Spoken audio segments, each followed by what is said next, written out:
Hussein, I think I found your perfect match. It's Deanna. Since you can't text or call, she's fine with that. Go be with her.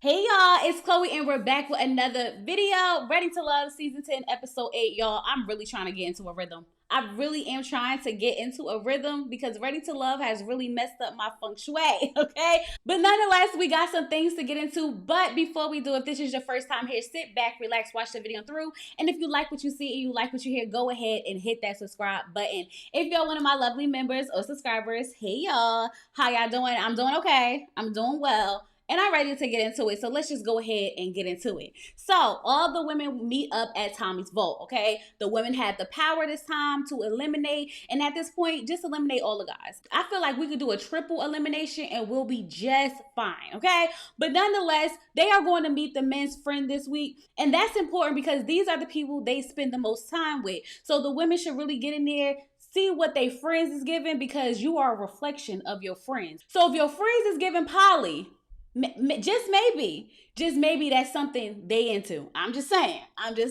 Nonetheless, so Kiara's going to meet Jay's friend, and you know that's her man. And she says that she really wants to know if he's ready for a relationship. So when they get there, they sit down, they talk. Okay, we find out that he's been friends with this guy for 14 years, and he's a straight shooter. He has no filter, and he's going to tell her exactly how it is, and he ain't going to hold back on absolutely nothing. So Kiara's like, did he tell you about me? And he's like, yeah. And she was like, so what did he say? And he was like, well, he said that you might be the one.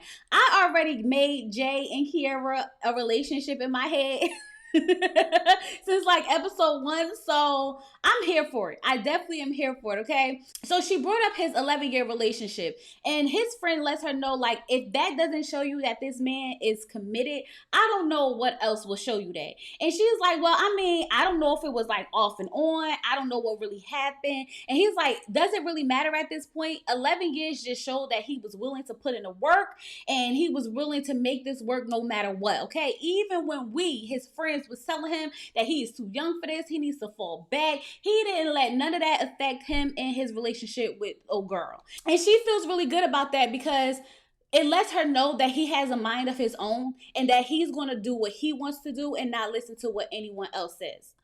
But she's still curious of how he would feel with a blended family because she has 2 kids and he has 2 kids. And he's like, well, you got 2. Y'all both in the same boat at this point. So y'all basically like the Black Brady Bunch. And I don't think he ever has anything to really worry about when it comes to Jay, because Jay seems like he's really doing his big one when it comes to being a father. And, you know, he got 2 kids and she got 2 kids. So, like, go ahead and be a family because we are a family like a giant tree. Anyway, she appreciates his friend helping her realize that Jay is the only one here for her that she can see herself being with. And I'm glad you see it because I've been saying it for the longest, okay? Now, Tay goes to meet Cisco's friend, and I'm really upset with Tay because I just don't understand why she keeps entertaining this man. I just don't understand it. This man is not even at your level, girl. I'm not saying he need to be above it, but he's not even at your level. And it feels like you just giving him false hopes because I know and you know deep down inside you don't want to be with that man. You don't, okay? So she tells his friends that she likes him, okay? He's very honest, very straightforward with her. She feels protected by him. But the only concern that she has is he going to be able to elevate himself by himself and not because he's with a woman who now gives him the motivation to do better, okay? She said when she first met him that he was literally everything that she wanted. And then Cisco decided that this was the time to butt in and say, except for I didn't have a car. Well, duh, dummy. Duh. Go ahead and make yourself look worse. Why don't you? Because, like, what was the purpose of that? If she was going to bring it up, she would have brought it up. But since you brought it up, she's going to be honest. And she's like, you're absolutely right. That did not work for me. I want to feel financially stable. And I don't know anyone who wouldn't want that. And that's why I don't even understand, Tay. Why are you wasting your time at this point? Why? Because at this point, he needs to focus on himself. And Ready to Love is not the platform to go up here and find you a quick come up. Absolutely not, okay? So his friends was like, well, as manly as he is, he still has a hurt. And he was hurt by your response. We don't care. We do not care. Cisco, we are not about to sit here and play this pity party, have sympathy for me. No, absolutely not. When you was with your ex-wife, why y'all get divorced? Why y'all get divorced? It seems like you wasn't pulling your weight as manly as you are. If you want to be so manly, go ahead, get yourself together, then spin the block. How about that? Okay? But anyway, she's like, I apologize. I apologize to him for that. And I'm just like, girl, there's no need to apologize for him for that. You know what you want and you know what you deserve. And we don't care if his feelings was hurt. His feelings wasn't hurt enough to go ahead and do better. But anyway, she's being intentional. And his friend said that he's on his grind and he's not giving up. Well, good for him. Good for him. And when he get up, go ahead and call homegirl up and we could take it from there. That's why I'm at with it, okay? She wants actions to speak louder than words. Exactly. Because how long you been grinding and you still renting out a room? Because how long you been grinding and you still ain't got no car? How long it's going to take you to get where you need to be without the help of a woman? Nonetheless, they want to know where she stands in this process. And she tells them that she does have another connection and his life is pretty much figured out. So she doesn't have to worry about that when it comes to him. And his friends are like still trying to sell Cisco to her. Like he's been doing a lot of work on himself. And I'm like, that's good. Good for you, Cisco. Now go do some more. Go do some more. You need to do some more work, okay? So she said that he's still her top, but she has other connections that she wants to explore. Now, when she gets up and leaves, Cisco's scared because he realized that he's not the only one going for her. And he also realized that these other men got themselves together, unlike him. So yes, sir, shaking your boots, shaking them. Now, Rose, Angie, and Sahara are meeting with Kim's friends, and it's a girl. I found that very interesting, and the fact that none of them was like, oh, your best friend's a girl? It's crazy to me, because that's the first thing I would have said. Nonetheless, Kim got all the girls. I mean, they just kept coming in one after the other, one after the other, one after the other, and I'm just like, child, Kim, you need to go ahead and make a decision because you won't get yourself caught up with 3 connections at this point, okay? So as they're talking to his friend says that Kim, holds on to women who he know he has no future with or doesn't want to be with. And as soon as she said that, I said, yeah. Yeah, so I might have been on to something when it came to Sahara. I might have been on to something when it came to Sahara. Yeah, he might like her. Yeah, he might think she cool, but he definitely doesn't see her as a wife. His wife at that. I clocked it. I don't know if y'all clocked it, but I definitely clocked it because as soon as she said it, I said that's exactly what he's doing to Sahara. Now, as they're sitting there talking, Angie gets triggered by the word leader. And I'm like, Angie, you're not ready to love. I'm just going to say it for them. You're not ready to love. She said she's never had anyone lead her. So his friend is like, well, he's a protector and he's a provider and leading is like second nature for him. So he said he's the type that's going to lead and help his partner to progress. And Angie's like, and what if I don't want you to? I have questions. Angie, what do you want a partner for? If you don't want a partner to help bring out the best of you, if you don't want a partner that you can elevate and grow with, if you don't want a partner that's going to push you, what do you want a partner for? Sex?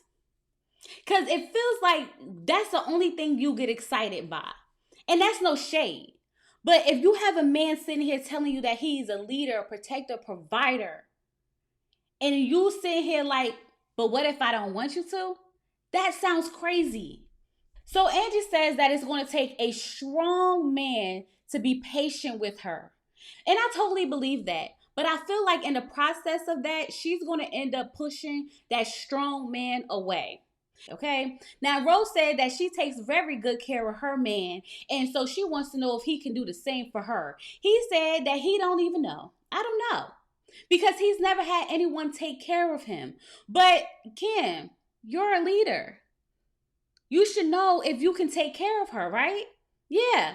She takes care of you, you take care of her. But the thing is, he's never had anyone take care of him, so he doesn't even know if he's able to reciprocate that. And I totally get where Kim is coming from, the same as I do Rose. But at this point, it does not matter because Kim and Rose have 2 totally different religious and spiritual beliefs, and they're wasting their time. Like, just to be honest with you, I don't know why y'all keep entertaining each other when y'all should have cut each other off immediately. Immediately. Kim, you already have 3 connections. Cutting one off is not going to hurt your game at all, okay? So when the other ladies get up and leave, I love the fact that Sahara stayed because she can tell that Kim is very confused. And she's like, choose wisely. Choose wisely. Sahara, I'm sorry, girl. I'm very sorry, but I think he playing in your face. I think he's holding on to you just in case. Just in case. I hate to say it, but as I continue to watch, I think he's just holding on to you. I really do. Now, Deanna and Tay are meeting Khalil's friends, and Deanna wants to know if he's serious about a relationship, okay? And I don't understand why she wants to know if somebody's serious about a relationship because it definitely feels like Deanna's not serious about a relationship, but that's neither here or there, okay? She makes it a point to also let him know that as long as she trusts him, she don't care what he's doing. He don't even have to call her for days. She's fine with it. I trust you. You can go months without speaking to me. Now she didn't say months, but like she might as well had. And Tay was like, speak for yourself, girl. Because if we're in a serious relationship, I want to talk to my man every day. I don't understand why we don't have time to talk every day. And his friend is sitting there like, so you clingy? That's not clingy. That is what's called being in a relationship. How could you be in a relationship with someone who you don't want to talk to? Make it make sense. Like, don't label her being clingy because she actually wants to be in a relationship with somebody and do relationship stuff. Like, sir, your way of thinking was definitely off. Definitely off. And I'm glad that Khalil was like, I would rather my girl be clingy than not. Exactly. Because why do you want to be with someone who you feel doesn't want you? If you can go days on end without talking to me, that lets me know that you low-key kind of don't care. And Tay is like, yeah, I like that. I like that he said that. And I'm not going to hold you. I feel like Tay and Khalil make a way better couple. And I don't know if it's because I just want her to leave Cisco alone. But girl, at this point, go ahead and be with Khalil because Deanna is not a good fit for him. Even though she tries to make it seem like, he's perfect for her. Girl, no. No. Yeah, y'all have a lot in common, but the way you communicate is not the way he communicates. The way he wants to be shown love is not the way you show love, which will ultimately become a problem because he's going to feel like you don't care for him. That's exactly what's going to happen. So now Deanna and Tay are now meeting Naim's friend, and they are both worried because this man got 5 kids. He got 5 kids, and we need to know what's going on with that. Like, what's the situation looking like, okay? So while they're talking, his friend tells them that, the woman he ends up with gonna have to love kids. Well, duh. He got 5. I mean, any person to be with a person who had 5 kids will have to love kids. Like, what are you talking about? Anyway, Deanna's like, I don't have any kids. And I've actually been in a relationship with someone who had kids. And, one of the kids was okay, but the other kid wasn't okay. It just did not work out that well. So Naim said that he has done the work and he don't really have no baby mama drama. And I can understand that. And I'm not mad at it, okay? If they're not bitter and angry and trying to break up his situation and being nags and stuff like that, cool, right? But just like Deanna said, the kids. One kid was good, one kid wasn't. How are your kids going to respond to you bringing another woman into the situation? And I feel like sometimes as parents, we don't think about the kids when we're dating. We think about what's best for us. Even he said it like, you don't have to worry about like the mothers and stuff like that because I'm going to take care of all that. I take care of my kids. Anything you add is just a plus. Cool. But how are the kids going to receive me? Because I know for a fact, if me and my husband ever got divorced, I could not be with anyone who my kid don't like. And I think that's something that Naim needs to also put into play when he starts to date women. So as they continue talking, they asked his friend, what is it something that Naim needs to work on? And his friend said that he needs to work on trust with women. So I'm sitting here thinking to myself, like, it sounds like the women shouldn't trust you. Not that you don't trust the women, because this sounds like a repeated cycle, not once, but twice, 3 times over. And just like Tay said, like, she hates to say it, but once a cheater, always a cheater. I have a question for you, Naim. Have you been in a long-term relationship since your 3rd baby mama? And I ask this because if you have not been in a relationship where you have proven yourself to be a faithful man, how do you know that you're not going to do the same thing again in another relationship? That's why I want to know when the last relationship was, because yes, you could have done the work. Yes, you could have did the therapy like you said you did, but you also said you did that in your third relationship and you still ended up cheating. So, have you even tested the theory out yet to know if you are completely healed? Because you said hurt people hurt people. Are you healed enough to not hurt another person? That's what I want to know, okay? So now Rose and Angie are meeting Hussein's friends, right? And Rose is there first, and everything's going good, except for when she brought up the fact that he hasn't really reached out to her. And he's talking about some, yeah, because I knew I was going to see you. No, keep your excuses. It doesn't matter if you were going to see me. Why haven't you reached out to me? He want a build up. A build up of what? What is going on, Hassim? Okay? And I'm not even gonna hold you. I feel like his friends were a little bit out of line. Okay? Asking her about her sex life and stuff like that. I just feel like that's not something your boy should be asking your girl. I just don't. And I could tell that it made Rose feel low key some type of way because, like, why does it matter what I'm doing in my bedroom with my man to y'all? You know what I mean? You know what I mean. Now, Angie shows up and she knows one of the friends, child. And the one friend that she would happen to know would be the poly man. And I'm not gonna lie, if I didn't think that she might have been a part of that lifestyle, because from the conversations that Angie has, that she likes to get into the sex talk and stuff like that. So I didn't feel like it was too far fetched. You know what I mean? You know what I mean. But nonetheless, she says that she bartended a couple of his events. That's how she knows him. Because when he started off the conversation like, I'm a professional dominant, I was like, okay, where are we going with this? Because he made it seem like he had something more to say, and she stopped him in his track and was like, no, I'm just the bartender. I'm just the bartender. But anyway, his friend is sitting there trying to make them a throuple, like while all three of y'all can work. No. And this is what I mean by birds of a feather flock together. Hussein, what's tea, sir? What's tea? Because if the girls was down for it, would you be down for it or not? Because Rose is like, absolutely not. I don't share my man with no one. Absolutely no one. Okay? Now, I don't know why everything with his friends is about sex, because it's driving me crazy, especially when Hussein already said that he doesn't like that every conversation he has with Angie leads back to sex.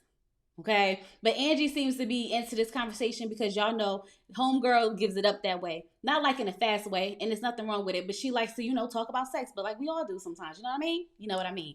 As the conversation goes on, we find out that his friends say that Hussein loves hard, and that just made everything perfect for Rose because she loves hard too, and she wants a man who's going to love hard and everything like that. And I'm like, yeah, but is his actions showing that he loves hard?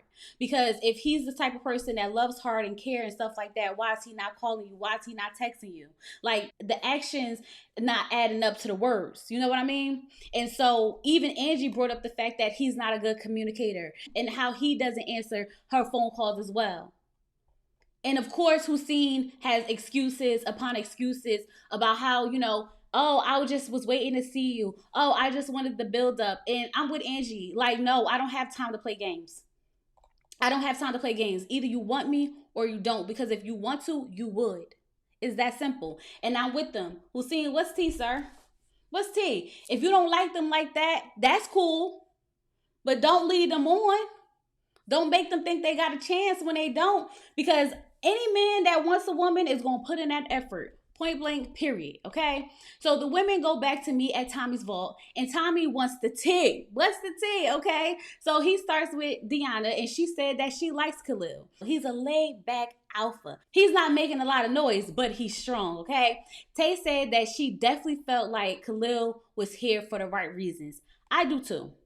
Okay? And I'm just going to put Khalil and Tay together because I feel like that's where we should go with that situation. Anything to get her away from Cisco. Just anything, okay? Speaking of Cisco, we talk about her meetup with Cisco and his friends, and she learned that, he is truly just being himself. He's not hiding anything from her, and he wants her to make the decision based on who he is so that she does not feel blindsided by anything. And when they put that in perspective, I respect it. I respect it. As much hell as I've been giving Cisco, I respect it. Because like she said, He's not trying to blindside her. He's not feeding her false information. He really is showing up as his true, authentic self and giving her a chance to make a decision as to whether or not she wants to deal with him or not. So in that case, you know what, Cisco? I'm a lay off you for a little bit, just a little bit, okay? So Kiara's talking about how her and Jay are locked in, and here comes Sahara. And I said, hold on now, because Sahara, no. Immediately, no. That's Kiara's man. I already said that. What are you what are we doing here? Sahara wants to get to know him now because she realized that Cam is on some BS, especially with all his connections that he got going on. So now she wants to see what Jay's giving up. Listen, at Sahara, at. You had 7 episodes before this one to figure out whether or not you wanted to entertain Jay. And now all of a sudden, because you realize Cam is keeping you in his back pocket, you want to go interrupt what Kiara and Jay got going on. I'm not standing for it, okay? You my girl and all, but I'm not standing for it. Point blank, period, okay? So then she talks about meeting Cam's friends, and she said how he said he usually hold on to women and give them more chances than he deserves. Now, Rose cut in and was like, he's also not good with people doing things for him. And that's how I show love. So I don't know if we gonna work out that way. Also, y'all don't have the same religious or spiritual beliefs. Add that in there, girl. Because if this is the thing that's gonna make you not want to be with him, that's crazy. Nonetheless, Angie said that he keeps asking her, is she ready to let him lead? She ready to let him lead? And she's never had that before. So she gets emotional because she said that she deals with a lot. People are always calling her family, like they depend on her, and he doesn't even know what leading her looks like. And Tommy says, well, that's something you have to tell him. And this is what I need you to understand, Angie. Leading you is taking care of you, helping you. Now, I know that you take care of a bunch of people and a lot of people depend on you, but who can you depend on? And when you think of it as now you have someone who has your back as much as you have other people's back, it takes the weight off of you. If someone is offering to lead you and be a partner in life with you, I don't know why you wouldn't want that. I just don't understand. And I know it might feel like you will be a burden to that person, but trust and believe if someone cares for you and loves you, they will want to make your life easier. So I hope that whatever it is that you're struggling with or trying to work through, that you work through it and know that you are worthy and that you are worthy of love and you are worthy of having someone to depend on. So then Rose brought up how Hussein's friend said that he cares so much and that's the type of person she wants. And I'm like, girl, but has he showed you that? He hasn't. But then Angie cut in was like, his words don't match his actions. And I was like, ding, ding, ding, ding, ding. Exactly. She said if he wants to, he would. Consistency, that's the word. Consistency. He's not showing it at all. I'm just going to throw this out there. Hussein, Deanna, you don't like to call and text? She don't like to be called and text. Seems perfect to me. Let me do the matchmaking up in this bitch because I got it. I got to figure it out. I got to figure it out down to the T, okay? So now Tay talks about Naim and his friend and how his friend also has 7 kids. And Tommy was like, dang, are they in competition? Might as well be at this point. And Deanna said that Naim would be perfect for her, but him having 5 kids is a little bit too much and she cannot see herself in a relationship with him. So now it's time for these eliminations, right? So Angie goes to meet with Hussein and she tells him that when they met with Tommy, some of the ladies don't think he communicates well, okay? Because he doesn't call and he doesn't text and that's just not good. And he's like, well, I hate to text people. And I'm like, well, obviously you hate to call people too because you talking about, yeah, call me. But when they call you, you don't answer and you don't call either. So what's T? Okay? But nonetheless, she lets him know that he's still ready to love. Now, this is your chance. The ladies have told you what the concerns are. So put them fingers to the keyboard and put the numbers to the dial and call, text, check on the people. Like, Hussein is not that hard. Let the women know you're interested. Build the connection. Talking and texting is a form of building the connection because you don't get to see each other every day. So if you don't put in that work, you're not going to get any results. Point blank, period. So now Tay meets with Naim and she lets him know that he's a great guy and he's an amazing father. but he has more children than the woman would prefer. And I feel like they have every right to that. And I'm not going to say that because Naim has 5 kids that he's not ready for love and he doesn't deserve love. He absolutely does. But he has to find someone who is willing to take on all that comes with him. And if these women don't want to take on all that comes with him, then hey, peace. Nice to meet you. And it may seem like a dig, but honestly, it's not, because you don't want anyone to tolerate or just settle. You know what I mean? But nonetheless, she tells him that the woman feels like he's not ready to love. And so he takes it very well and he understands, and he says he is ready to love. And you know what? Maybe you are, but not none of these women on this show. And that was the episode. Next episode really seemed like we're going to have some things to get into. So I'm really excited for this trip that they're about to go on, because y'all know when they put all them people in the house together, it gets real messy real fast. And that's what I'm waiting on. Anyway, y'all, I hope y'all enjoyed this review. Get down in the comments. Let me know what y'all think about the episode. Don't forget to like the video. Like the video. It really helps me a lot. And go ahead and subscribe to the channel if you're not subscribed. With all that being said, I'll talk to you guys later. Peace.